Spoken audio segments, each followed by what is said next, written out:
Ara que hem tornat als entrenaments amb molta emoció, estem prenent les mesures corresponents, com ens prenen la temperatura, ens posem gel i una distància de seguretat amb els nostres companys. Ara tenim moltes ganes de tornar als campionats i jugar el millor possible.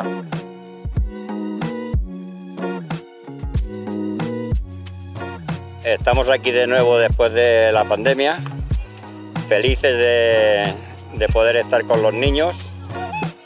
Muy duro los meses que han pasado estos niños sin poder salir de casa, sin poder practicar, en un deporte que tal vez no corre el riesgo que corren otros deportes, porque las dimensiones del campo es más grande y estamos mucho más separados que en otros deportes, pero es lo que nos toca, seguridad para los niños y para las personas mayores.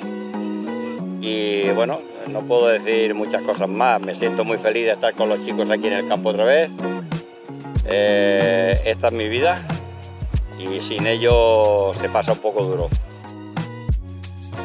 Hem viscut aquesta pandèmia amb bastanta preocupació perquè a passar de fer aquest any el 80 aniversari ens hem vist una situació molt delicada, donat a les limitacions imposades pels protocols de la Generalitat i de l'Ajuntament i de la Federació, però en particular de l'ús de les instal·lacions d'hospital, molt preocupats. Van començar a entrenar el mes de juliol, es va tindre que suspendre i no sabien si n'hi hauria competició o no. Un any totalment parat el béisbol i el softball i el kicking ball d'aquesta entitat ens hagués portat segurament a una decisió bastant difícil de prendre, com podria ser tancar el club per una temporada o per desaparèixer, donat que la situació econòmica és molt delicada. De totes maneres, havent començat la competició el dia 1 de setembre i amb la il·lusió de la gent per tornar a practicar aquest esport i tot l'esforç que ha fet la federació, el club ha pogut tornar a tirar endavant, inscriure totes les categories, des del sub-8 fins a la categoria sènior, softball femení, softball màster, kicking ball, tot el que es pot practicar d'esport. I, evidentment, amb l'ajuda de l'Ajuntament, que ens han permès, dintre d'uns protocols molt exigents, el practicar el nostre estimat esport. O sigui, donem les gràcies a l'Ajuntament, a la Federació Catalana, i som optimistes quan en un principi realment estaven superpreocupats.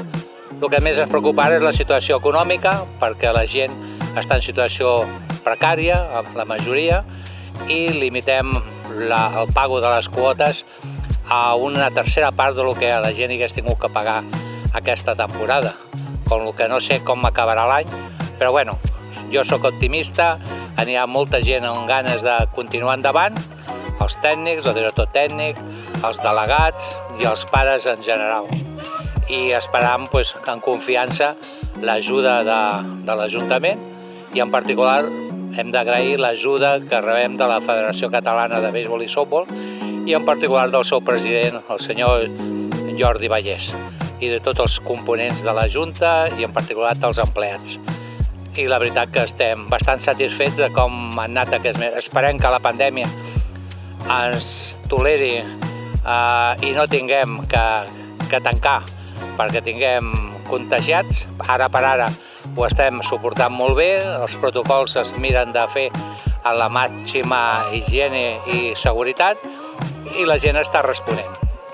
L'única preocupació és que en dies de partits no se permeti l'entrada de pares o mares i això ens ha portat a algun petit enfrontament que, després d'unes explicacions pertinents, la gent acaba acceptant-lo, però que esperem que l'Ajuntament aviat es plantegi la necessitat de deixar entrar el públic, almenys vinculat amb aquest esport i en particular els socis del club.